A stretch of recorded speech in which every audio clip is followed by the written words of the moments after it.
Yeah, hello. Welcome everyone to this panel called Stories from the Future, Storytelling and Speculative Thinking as Tools for Collective Visions of Carbon Neutral Futures. This is part of the first day of our collective practices finale, let's say.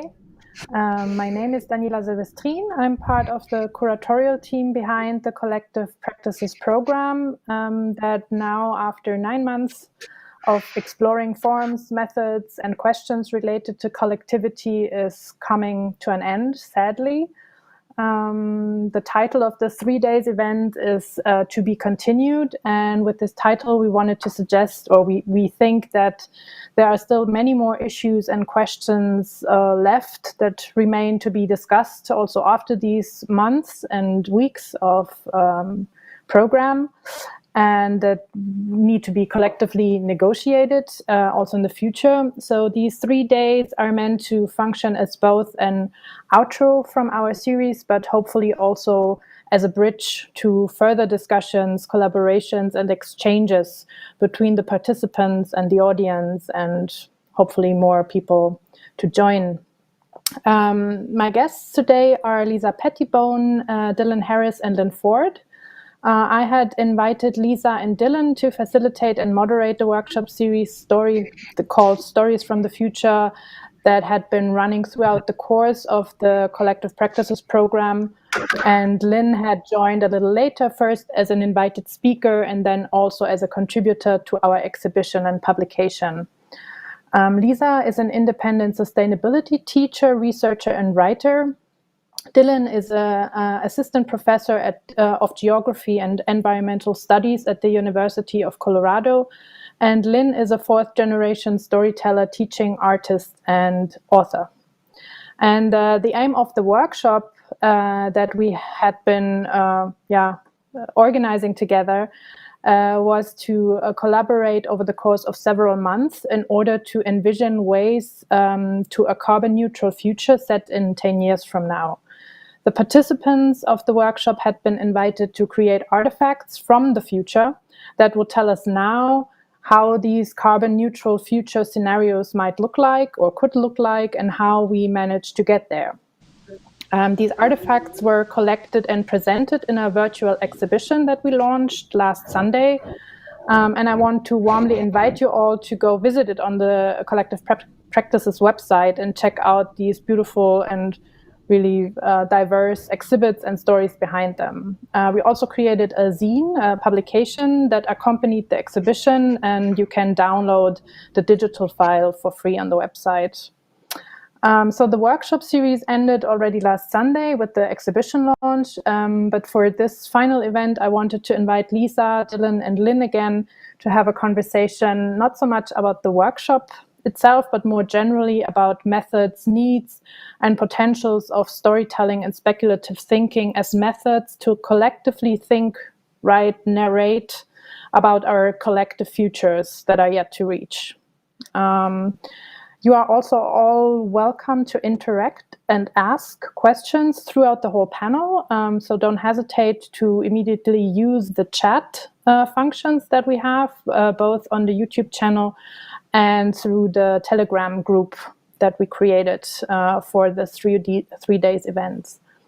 And now, before handing over the word to my guests, I also wanted to thank not only the HKF as our main funder, who made this program possible financially, but especially to all my colleagues who were really a fantastic company and support for going through this adventure of conceptualizing and producing a program during a pandemic. So thank you very much, Olga, Andrea, Inga, Chinwe, Diane, Karen, Julie, Lucas, and all the rest of the Akut team, as well as Ranav and his colleagues for providing and supporting the streaming in these days. So without further ado, I hand over the microphone to Lynn, who will start by telling us a beautiful story. Thank you. Welcome, everyone. I have an affinity for things that grow in the forest, and I wanted to start with 2 very short narratives of a similar story. The title of both stories is The Trees and the Axe. And the first one that I'm going to share is the story as a fable attributed to Aesop. But before I do that, I just wanted to give a quotation that touches my heart. Um, it's from those times when, rather than respecting cultures as much, people would say it's an African proverb. Some people in those times didn't realize that Africa itself was not a country, it was a continent. And so I don't have the cultural background of the proverb to give you, but it says, the best time to plant a tree is 20 years ago. The next best time is now. A man walked into the forest in the times when all things could talk, and he respectfully bowed and begged the trees to let him have some wood. And when the grandest, the noblest, the finest old trees asked, "Why, man, do you need this wood?" he said, "Oh, I need to make a new handle for my axe." Well, he was so respectful, spoke so sweetly, that the grandest, finest, and oldest trees said, "Man, you may have some wood. Take the ash tree." Now, the ash tree didn't seem to have any say in this. The next thing it knew, the man was using his axe, the one with the old handle, to chop it down, then carry it away. And after he had made that new handle, he returned to the forest with his axe and began to cut down all the trees, including the grandest, the finest, the noblest. And an old oak tree said to a nearby cedar tree, "We are lost now. All is lost. If we had not given up the rights of the ash tree, we might have kept our own." And the moral that is stated for this fable is, in yielding the rights of others, we may endanger our own. Please keep in mind that when these fables were originally told, the morals were not given. There were points of discussion, ways to think about something that needed to be handled or needed to be considered. And somewhere along the line, from the times when the stories were attributed to Aesop, but actually originated in places like India and many areas of Africa on the trade routes, somewhere from that time into the 1800s, someone thought that people were too stupid to come up with the idea that the story tried to share, the truth that it tried to share. And folks started tacking those morals onto them. When I use the stories with young people, and I don't try to share them as morals, simply as stories in a certain narrative process, I ask them, what do you think the story means? And we write down everything that they say, because all of them have found some truth in the story, and the truth is important to each one of them in a unique way. The second narrative version of this story that I'm going to share, also called The Trees and the Axe, comes from folktale from Ethiopia, but the roots of the story are actually in Australia.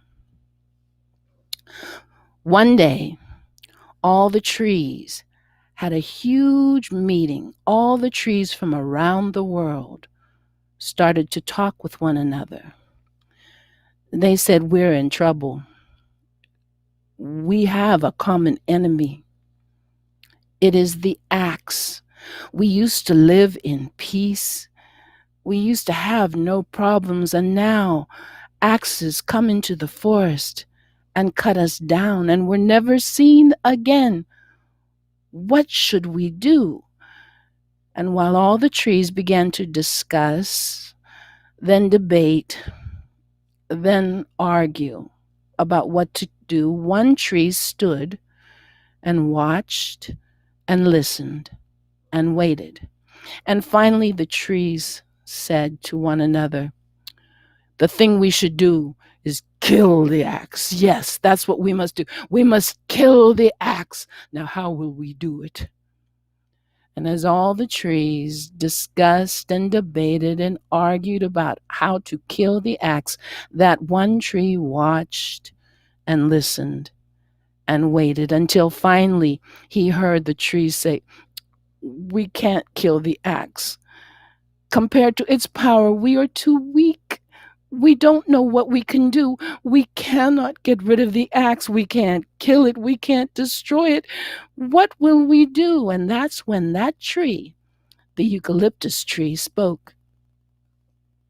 It said, "My friends and my family, I think you are looking at this in the wrong way.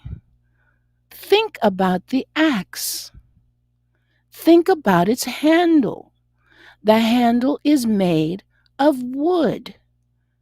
And where does the wood come from? Why, it comes from us. It comes from trees. If we do not give wood, there will be no axes."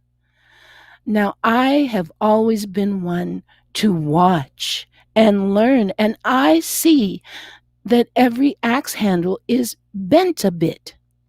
And so I say to you, my friends and family, if we all just stand straight and tall, if we make ourselves grow straight, then there will be no bent wood and there will be no axes. So that is what I intend to do. From this day forth, I will grow straight and tall, and there will be no axe from the wood.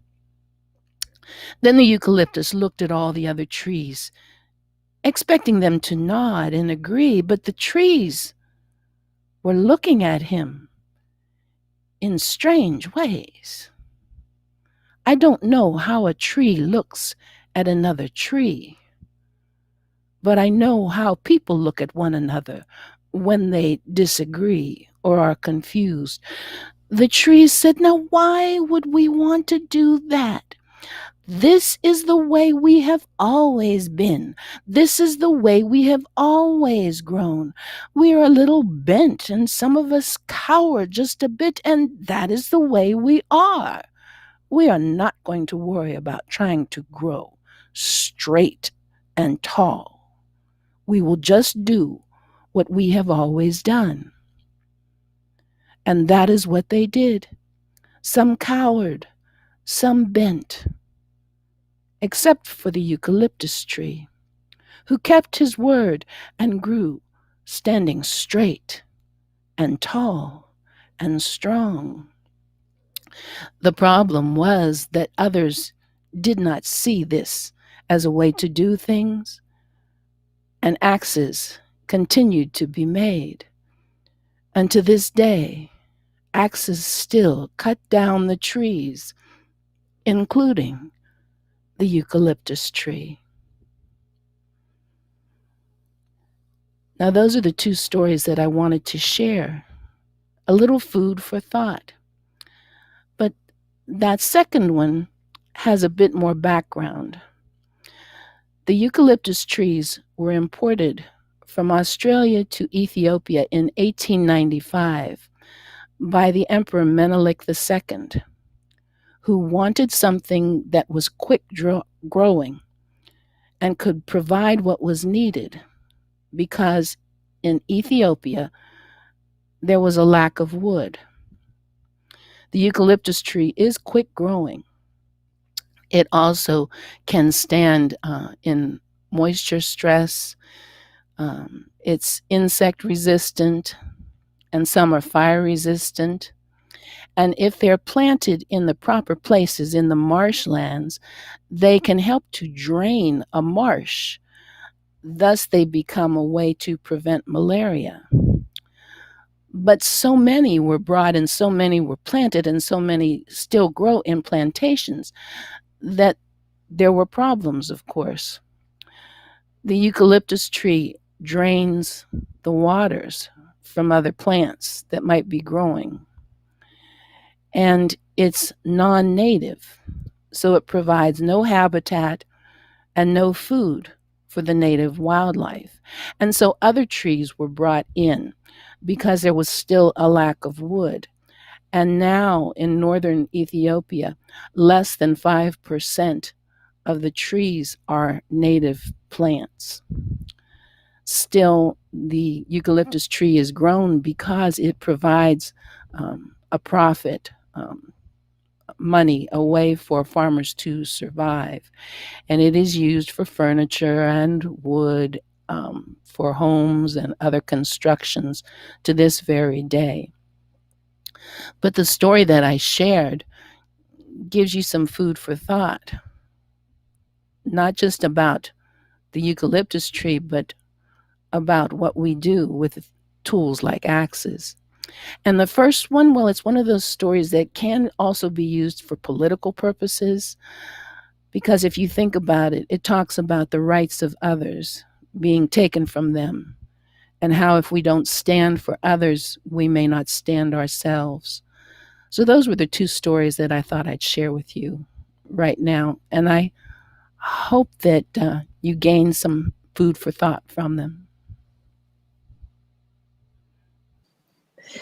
Thank you very much. That was beautiful. Also, your artistic skills in telling them. I think that is an important part of these stories too. So thanks a lot. I don't know, maybe are there already comments or thoughts from Lisa and Dylan directly about these two stories, or comments? Anything? Or maybe we can just let them settle a little bit. If I could start with one kind of comment, and this also ties into storytelling, and also I think why storytelling and narratives are very important to me. As you started telling these stories, and particularly the idea of axes chopping down trees, it made me think of one of the narratives that is used very, very often in Germany to explain sustainability, is a narrative that says sustainability was invented basically by a man named Karl von Kalowitz in the 19th century to save forests. And this is a narrative that you see quite a lot in the sustainability literature. Of the first use of the term was when particularly shipbuilders realized, oh, wow, we're cutting down too many trees. We're not going to have enough for our use in the future. So we need to plant more trees so that we can have this resource long into the future. So it's the idea of sustainability as sustainable resource management and as preserving the natural world for our long-term consumption. So this is definitely not what you were getting at with the story, or not, the moral that you said, but it kind of made me a little sick in my stomach of the idea of, yeah, these axes, I feel like I'm the person holding the axe, right? That we're all the ones holding the axes. And the human perspective isn't really given in these stories, but you can imagine it, you can place it onto the stories as the bad guy, right? As the threat to these trees. So it's lange Rede, kurzer Sinn, you might say in German. Lots of words with not much to say. I guess I just wanted to put that in as kind of a connection to me that's very interesting, and that also kind of adds to the kind of what you were saying, that these stories can be interpreted different ways, but also connecting human interaction to the environment and thinking, okay, well, what should it be? How can it be? And how can these stories help us think about different ways that we can interact with non-human species? Part One of thing I the really love reason. about, oh, go ahead, sorry. No, that's okay. I was just going to say that's part of the reason why storytelling is so important, and your narrative process is important too. I could have had the human being in the story speak more. I could have given the acts a voice, perhaps. And with old tales, you can adapt them. That's what keeps them alive. But the whole point is to give you, as I keep saying, food for thought, not not to impose my opinion on someone, but to get a mind to do the if then processing of the information. Dylan, what were you going to say?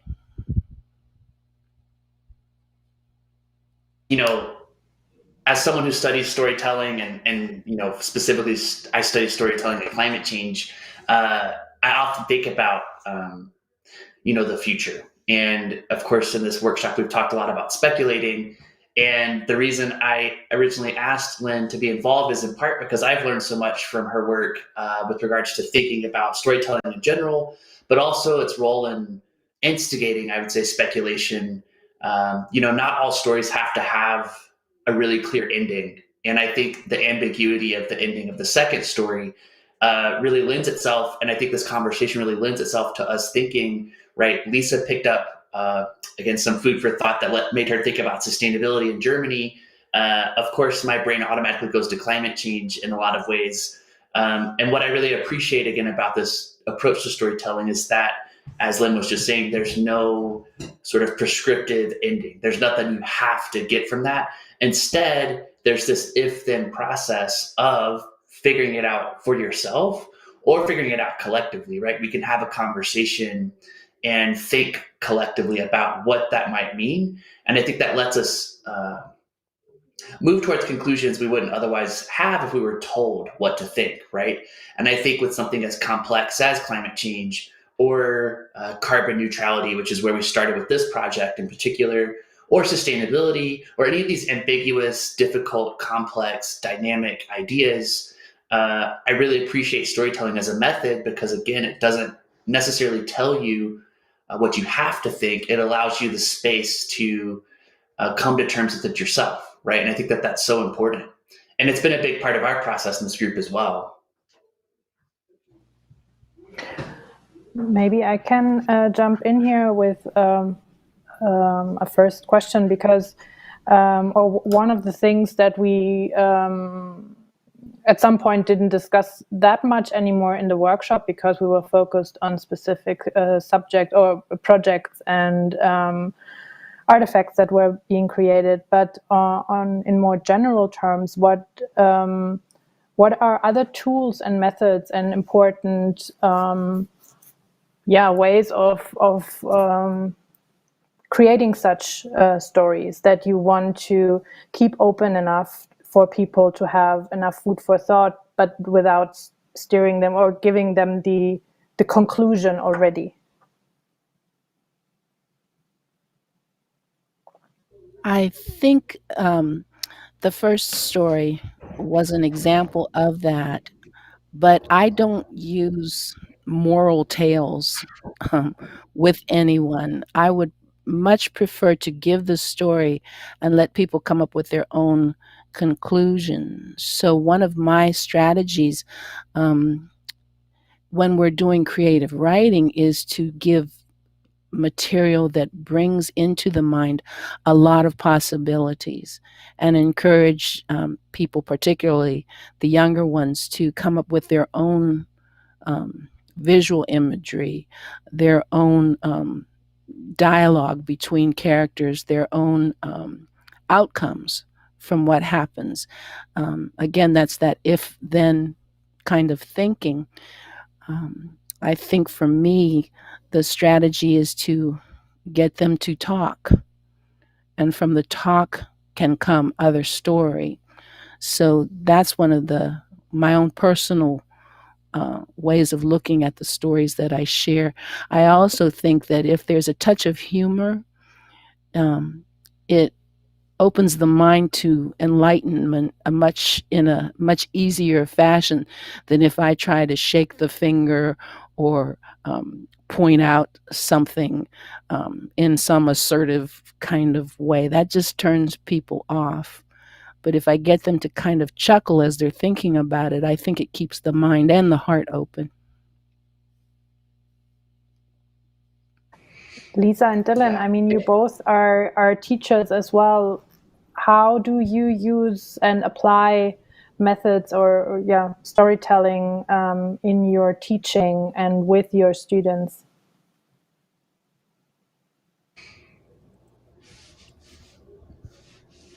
I guess I could go Dylan. first. Yes. I was purposely being quiet to let you go first. Okay.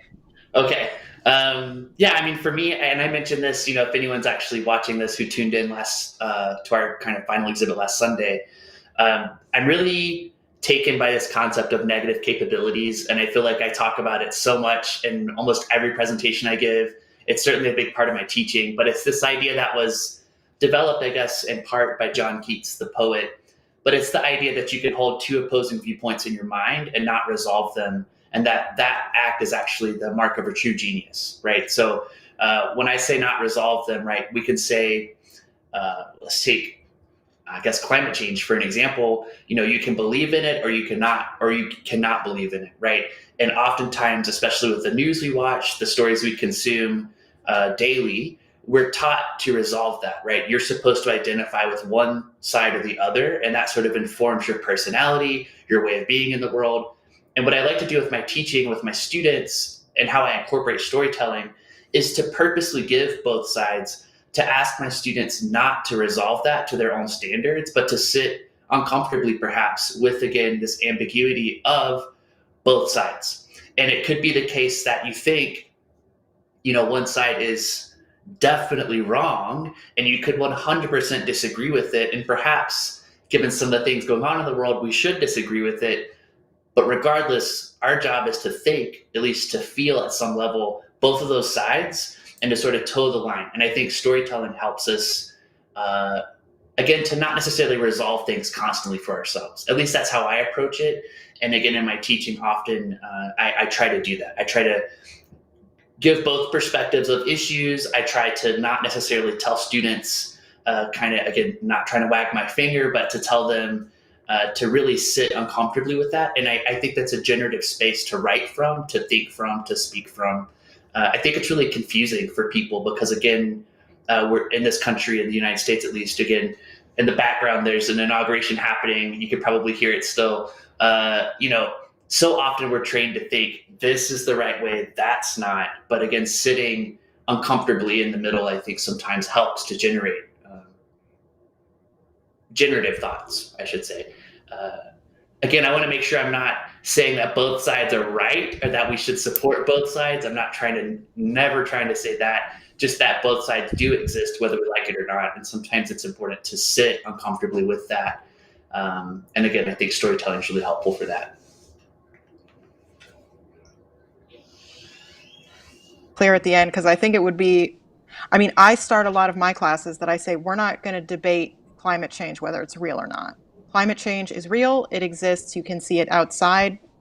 If you want more information on what it is and whether it's happening, you're going to have to figure that out on your own. But I do like your idea, what you're saying of kind of holding two opposing views in tension. And I feel like for me, the two that get me caught up the most are the views that an individual can't do anything to solve climate change, basically, but at the same time, I need to act, and I am an individual, right?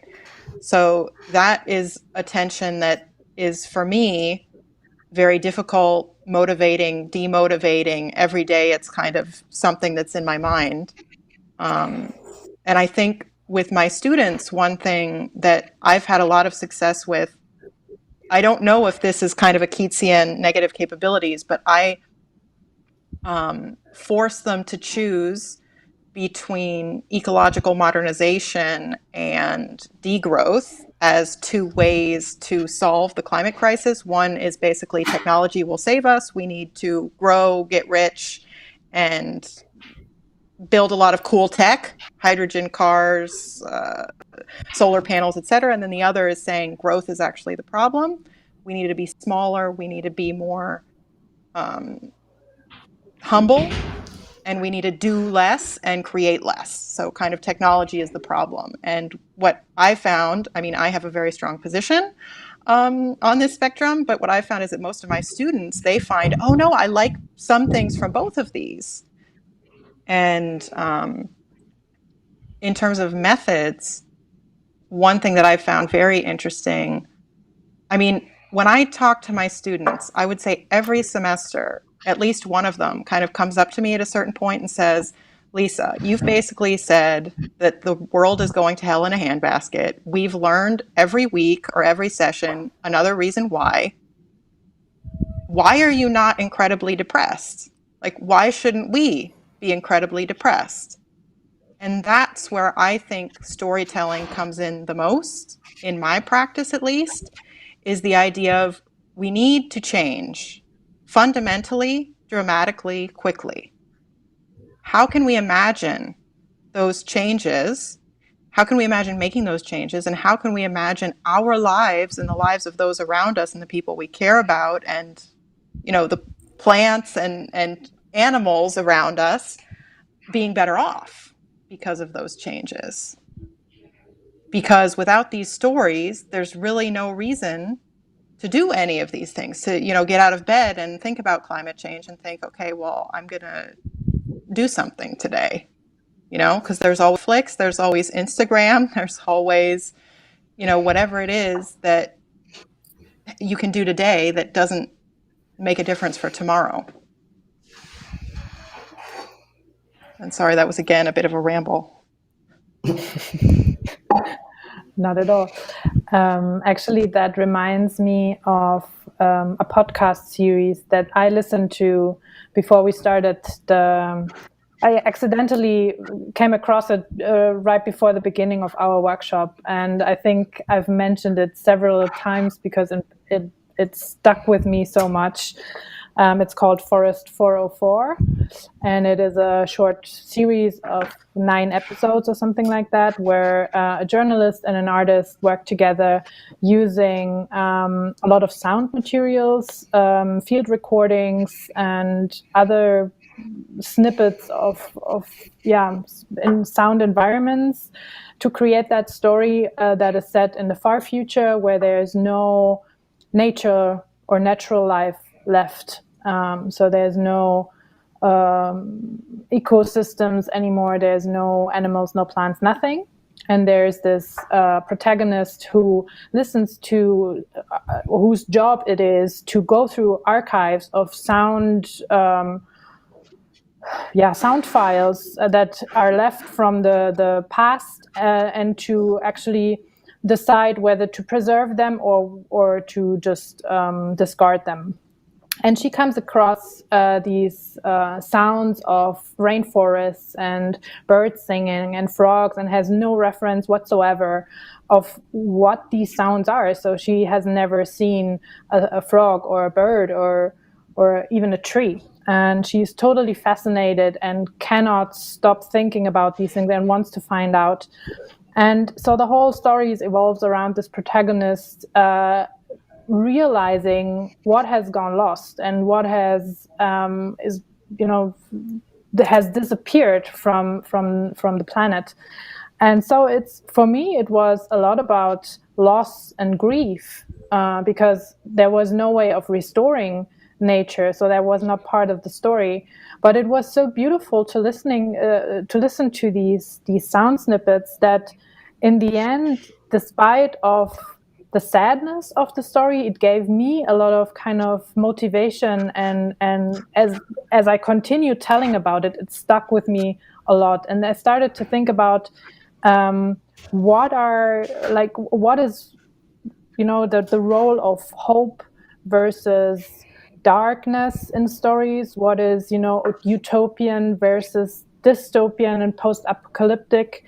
Now, long story short, maybe you can just comment on this, what these concepts mean for you in thinking about and teaching also story writing, narrating, storytelling. Maybe Lynn can start. I tell what some folks call spooky stories. They're not blood, guts, and gore, horrible stories, but they kind of creep into your mind. And again, they get you to think.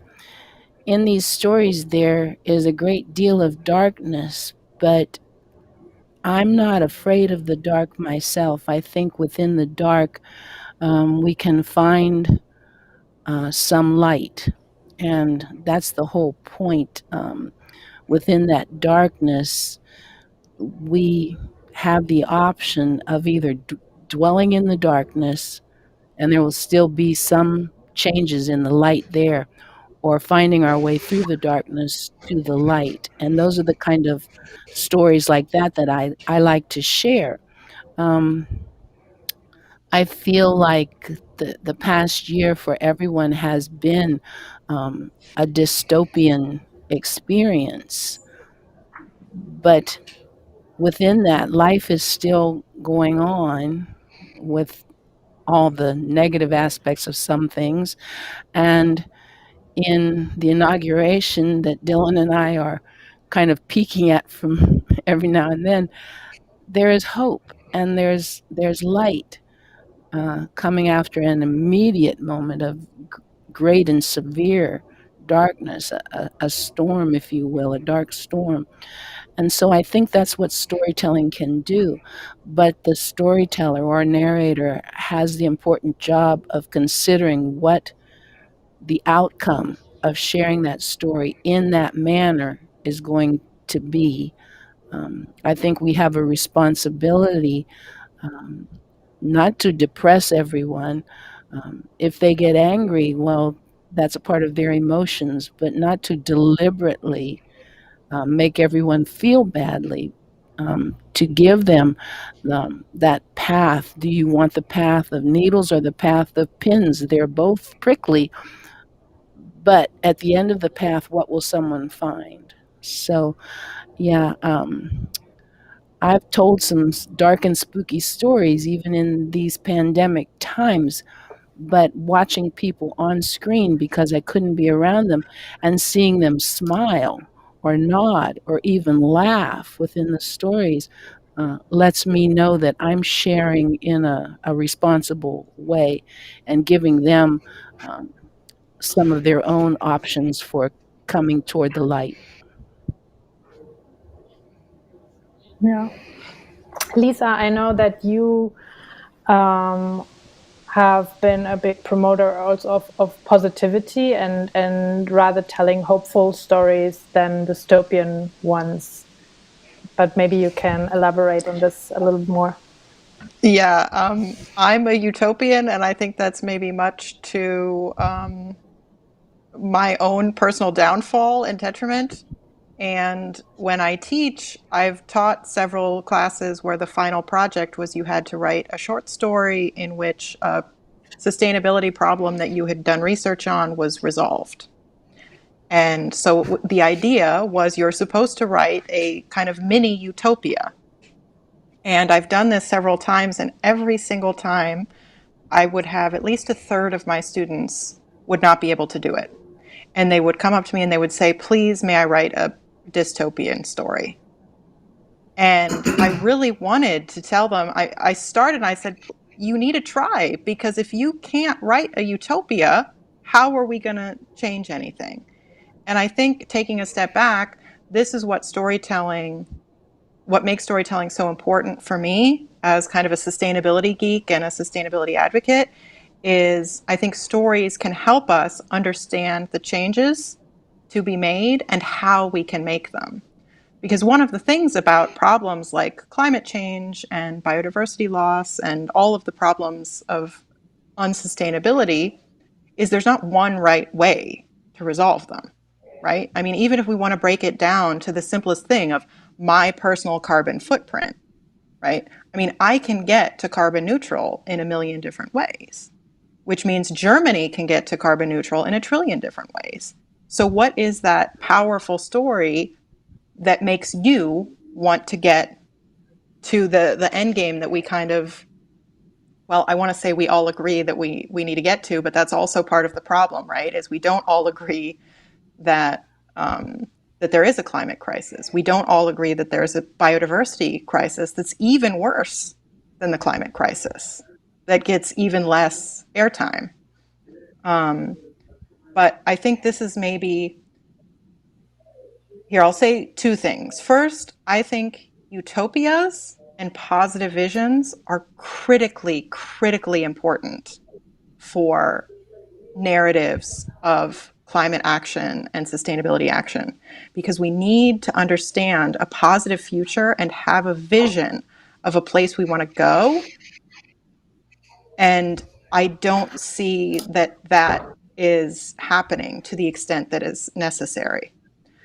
And perhaps the second thing is that this is where, for me, there's a huge tension with storytelling, and particularly the type of storytelling that Lynn has talked about that I'm incredibly in awe of and that I've kind of realized I can't do, which is storytelling is really about you putting pieces together and giving your audience the power to decide what to do with them.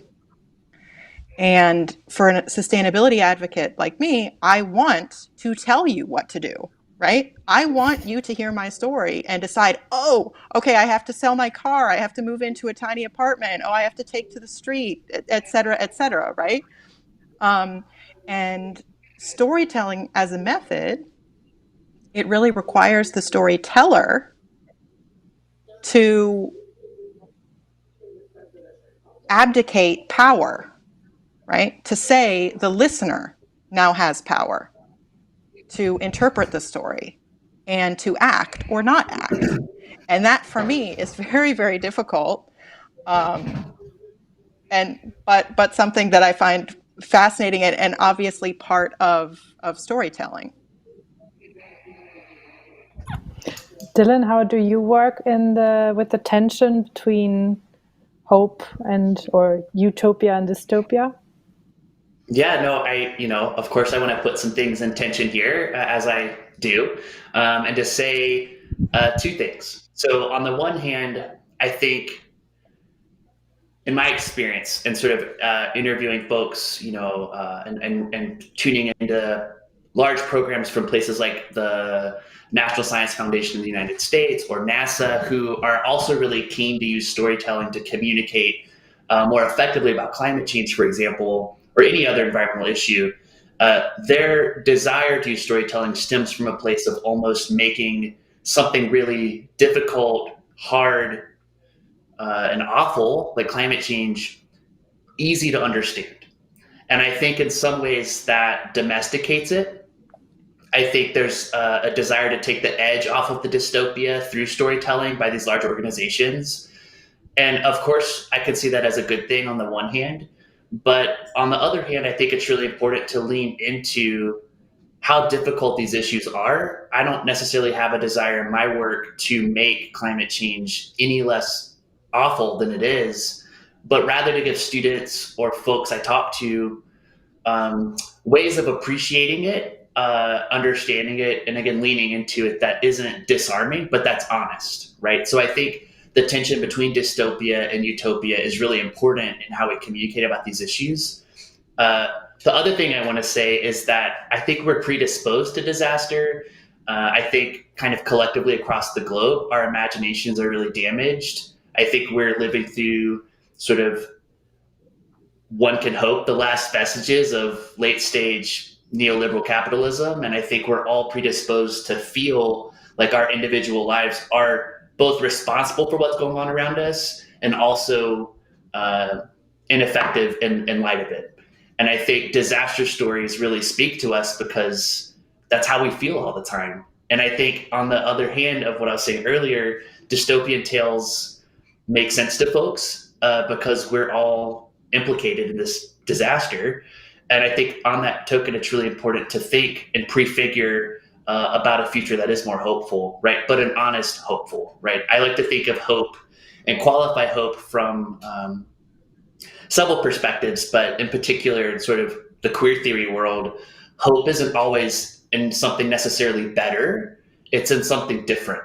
And I think that that's something I really hold on to when we think about these kind of complex stories is, anything different from right now perhaps might feel prescriptively better, but we really have to qualify better because we always have to think about better for who, better to what end, right? Lofty goals like sustainability sound really excellent, but what exactly are we sustaining? Are we really interested in sustaining neoliberal capitalism, or do we want to create something entirely different that we don't even know if it's better because we don't know what it is yet? And again, I think that speaks to a need to think collectively. It speaks to a need to understand that the future is really scary, but that it's also something we're in control of as well, that we're creating the future in the present already, whether we like it or not. So I think it's really important, again, to hold these things in tension, to be hopeful, but to be honest as well. Yeah. I realized that, I'm mainly a consumer, I think, at least when it comes to actively consuming stories or looking for stories, and rarely challenged to think of stories or come up with stories actively as we did in the workshop. And I realized that in consuming, I prefer hopeful stories, and in writing or telling stories, it's much easier to go the dystopian way. So for me, that is the let's say where I stand in this balance. But it maybe comes at a bit of a late point in this discussion, but nevertheless, I would like to ask you about the terminology that we're using here, because you mentioned NASA, for example, as a huge institution, and talked about the ways NASA, for example, is using storytelling. So what do we mean with storytelling versus narrating? Because, of course, if Lynn told her story, it was clear to us that it is a story. If we talk about stories when we talk about big institutions, scientific institutions, media outlets, it becomes much more vague or a bit critical, because then the notion of truth comes into play, and facts, and how you use information. So can you explain maybe a little bit the difference or the way that these terms and this terminology is being used, at least in the way that you're teaching it, or that we in general can understand it as lay people? Lisa? For me, or Lynn? oh, Lisa. I was interpreting that as a question for Dylan, but I was thinking the same thing. Yeah. I'm Well, happy you're all to try to welcome answer it. I mean, I could go first, I suppose, if everyone was pointing at me. So for me, I think a lot of my work started exactly from this point of, well, what do you mean by storytelling, right? If Google is doing corporate storytelling, and Lynn is doing storytelling, and podcasts are storytelling, then what is it, right? It's, of course, as many folks probably are aware, kind of a cultural zeitgeist in the sense that it's everywhere. It is used in reference to everything from research methods to documentaries to ads for, the dentist, right? And it stands the sort of possibility of meaning everything and nothing at this point. But I think there's a couple things important that I've learned, which is that maybe the form of storytelling has changed significantly over human history, but the function is relatively the same.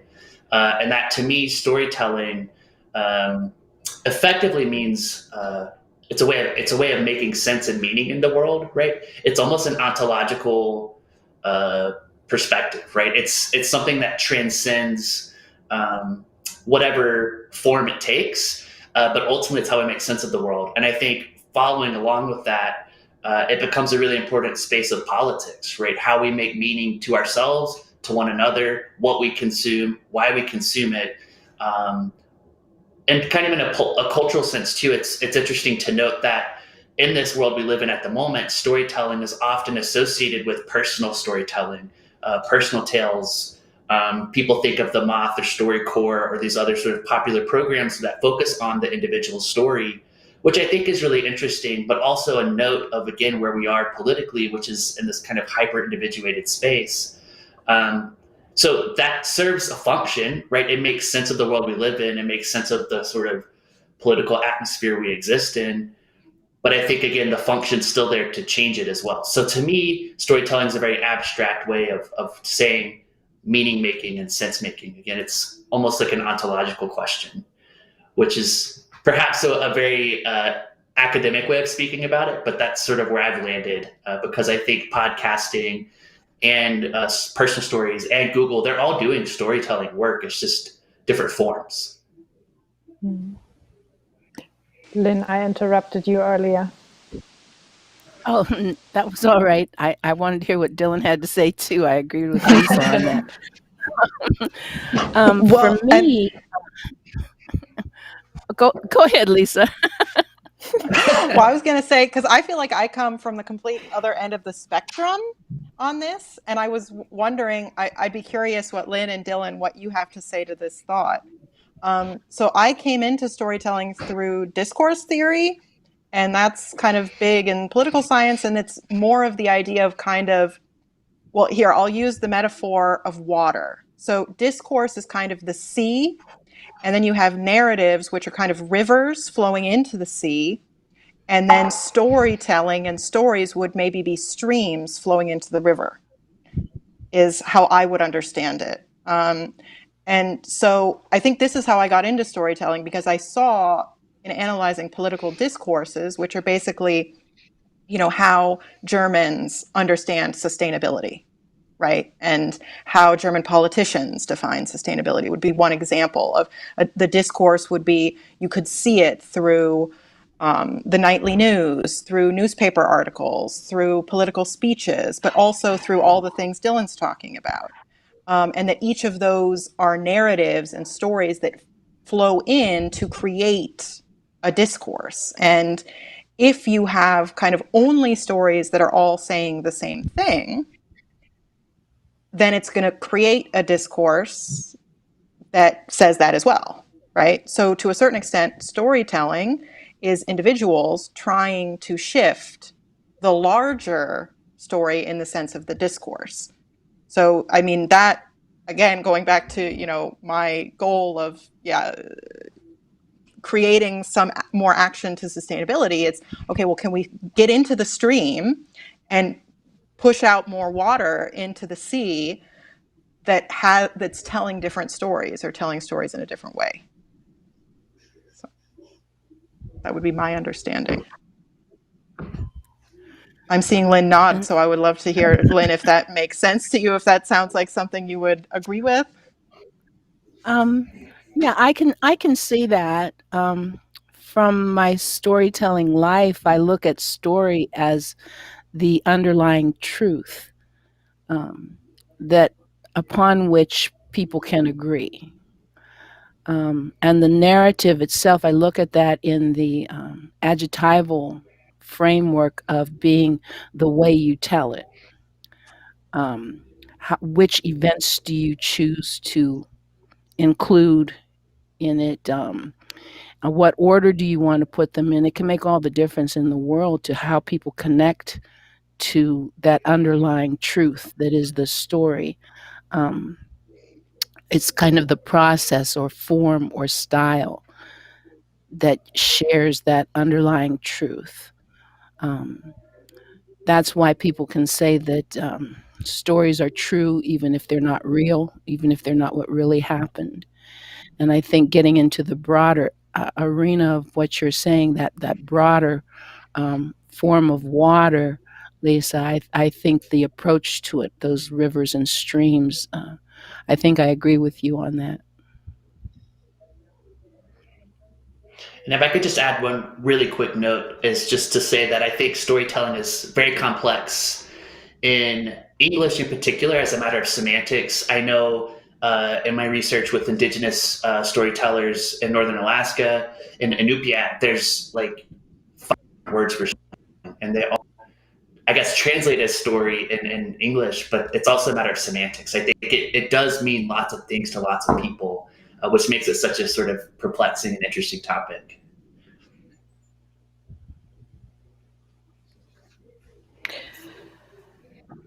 Yeah, I'm just looking on the at the time. So actually, we're already almost running out of time. It's always incredible how quickly 1 hour passes. So at this point, just wanted to encourage again, if there are people out there who have a question, to put it in the chat or to let us know.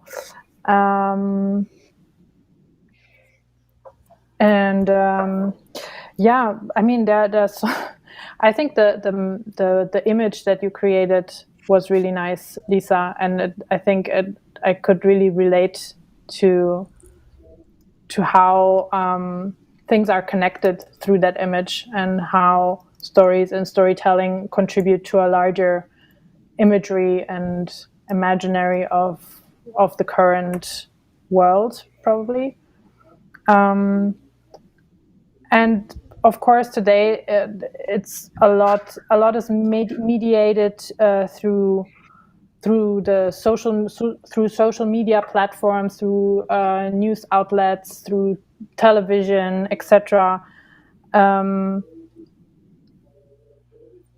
coming back to what Lynn, of course, mentioned earlier, that this has been such a crazy and special year with the pandemic. Did your idea of storytelling, both what to tell and how to tell, change in any way through the experience of the past year? Did this influence in some way the way that you consider telling stories, that you want to put a focus on in your teaching? How did the pandemic play a part in this, maybe? Lisa, maybe you can start. Well, I've been very down on the pandemic recently. Excited is not the right word, but at the beginning of the pandemic and the first lockdown in Germany, I thought, well, this is maybe an opportunity for dramatic change. And since then, I've seen that most of the change has been in the wrong direction, and most of the actors calling for the type of change I'd like to see have had to take this time, and I'm included, to take care of themselves, whereas the actors who are powerful can use this time to increase their power. But that was not your question. That's just kind of my complaint. How my understanding of the workshop and the workshop goals has changed. I think my kind of fantasy at the beginning of the workshop was, okay, together we'll collectively create this idea of what a carbon neutral 2030 can look like. So we'll maybe do research together on what are the technologies, what are the social changes, what are the numbers that need to add up to get to carbon neutrality. And that was not at all how it went forward. And I think what happened from the workshop series was it was really everyone individually kind of needed to figure out a certain piece of the puzzle for themselves or within their group. And so I think our job as kind of facilitators and moderators was to give people the space to figure out what were the stories they wanted to tell. And to make them, this was one of the things we talked about on Sunday quite a lot, was that these stories, they were very personal to the point where it was very difficult to link the individual stories to, carbon neutrality, right, as a concept. But it also kind of shows a limitation of carbon neutrality, that I think that's something that's a very scientific concept that's not necessarily relevant at the personal level. So that was definitely something that I learned from the workshop series. I think I'll leave it at that. because I'm curious to hear what Dylan and Lynn have to say.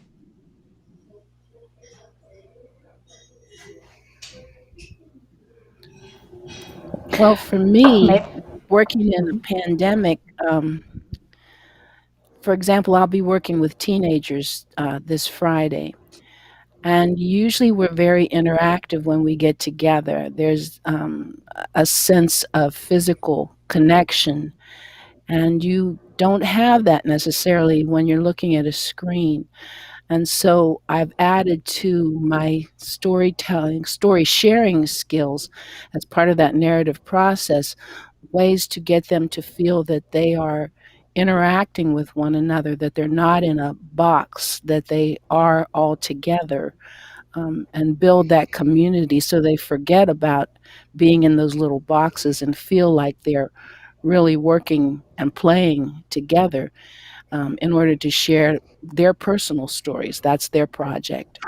I didn't have to think about that when we weren't in this safe at home kind of format, because I always had physical interaction and their voices all together, and in this framework you can't even get all the voices to be together. Things aren't always in sync. So I had to rethink how to build a community when we're all in these separate little boxes. Yeah, and if I could just Maybe I can. maybe add. Oh, sorry. Go ahead. No, go ahead, please. Just really quickly, I just want to kind of echo perhaps what Lynn was saying, which is that I've found it very interesting over this past year, sort of the waves of novelty and exhaustion that have come with communicating through Zoom. And I think it really speaks to the connectivity of storytelling, the connectivity of maybe storytelling to society in general, that we are incredibly social creatures. And Zoom facilitates that to some extent, but also is really challenging. And I've actually found that challenge, kind of the constraining of meaning making, to be, at least in the abstract, really interesting. And I think it really speaks to the social nature of storytelling and the need for it. Yeah. Yeah.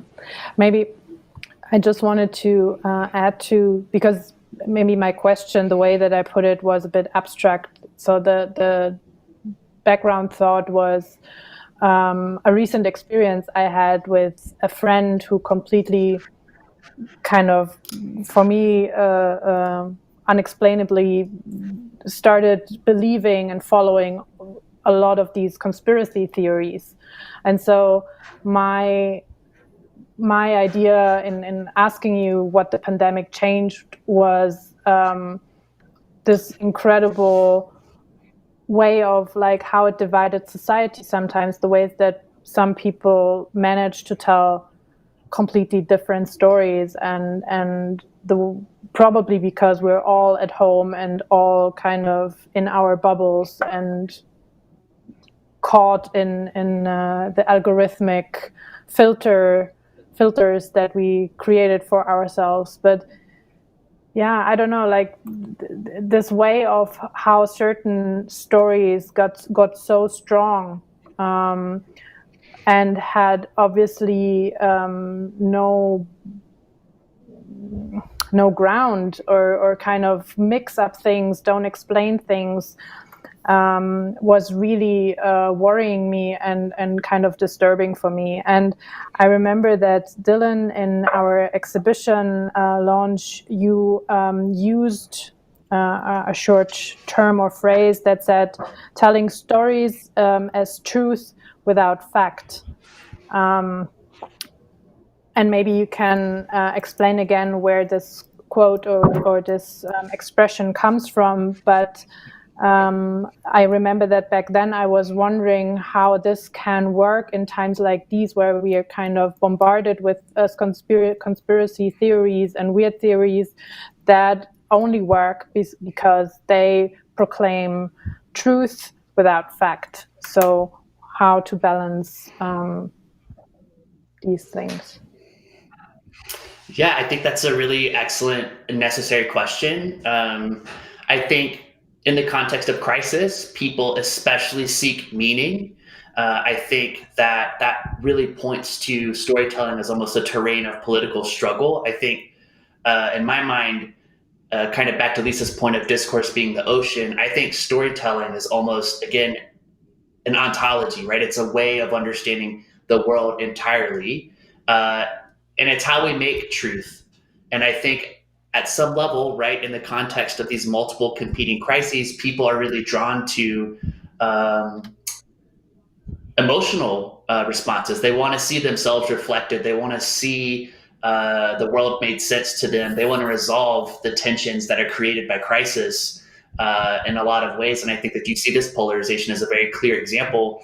And just really quickly, something I've noticed in my work, and this is not to say that history is deterministic or cyclical necessarily, but in 1918, you had a very similar kind of worldwide call for storytelling. And this is coming from writers like Walter Benjamin, but other writers as well, specifically calling for storytelling.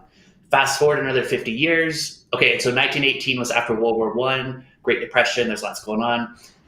50 years later, you had World War II, all kinds of social unrest in the 60s, and you had another sort of resurgence in storytelling. And you had actually the establishment of the International Storytelling Center in the United States. And the folklore movement was exactly a response to the political turmoil at the time. 50 years later, you have another resurgence in storytelling. And I think this really points to, again, the fact that in the context of crisis, people aren't drawn to facts. They don't really care about graphs and numbers about climate change. They're hurt, they're sad, they're scared, they're lonely. They want the world to make sense, and storytelling makes sense. That being said, it is very much a terrain of struggle, in that lots of people are capable of making meaning.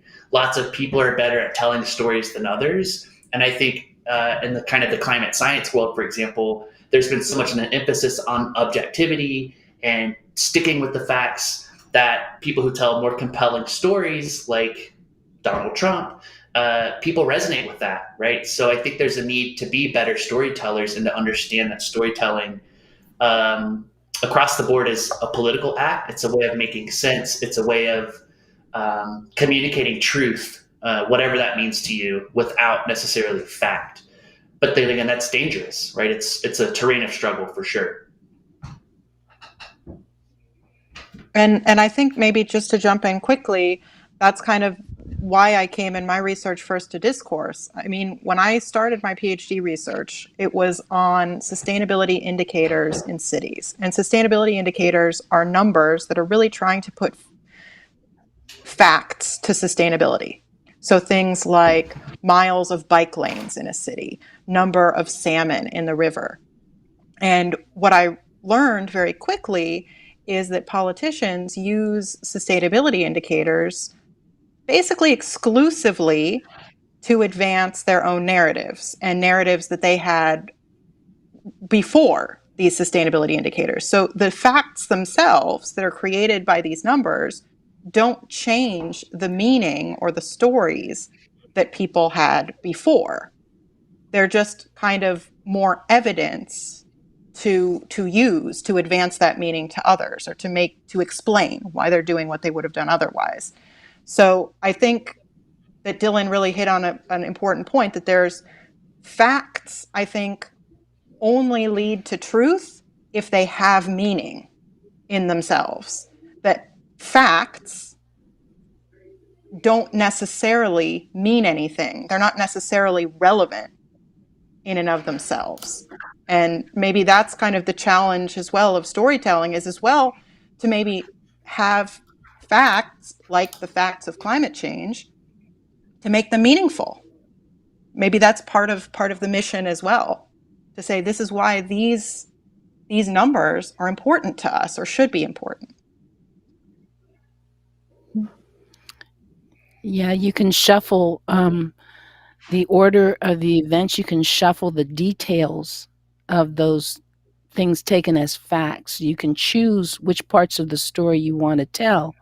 And those narrative choices completely change the story for others. And if it touches the heart, not necessarily the logical aspects of the mind, but touches the heart of those people who are seeking something, that's self-affirming, it can either be of a benefit to the larger society or a detriment to the larger society.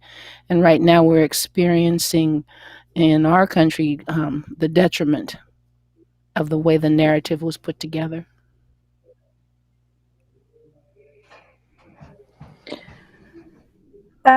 Yeah, this is actually not exactly maybe the kind of mood or topic I would like to end with, even though we really have to come to an end as time is running out. But so maybe as a last question to the three of you, is there anything you would like to add or comment to or ask at this point,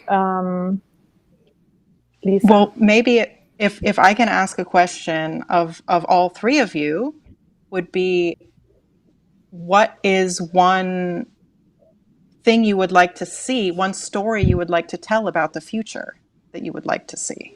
Then maybe that's a positive note. That's definitely would warm my heart.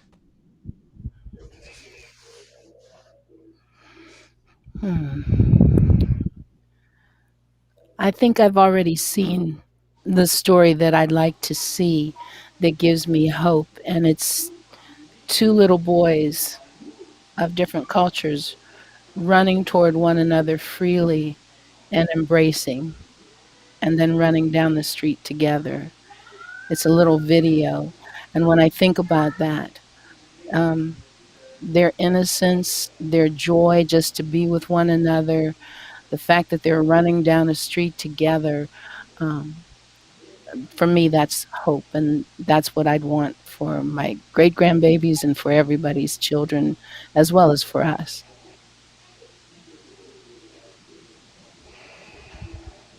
I think for me, a lot of my thoughts on storytelling come from the writer Sylvia Wynter.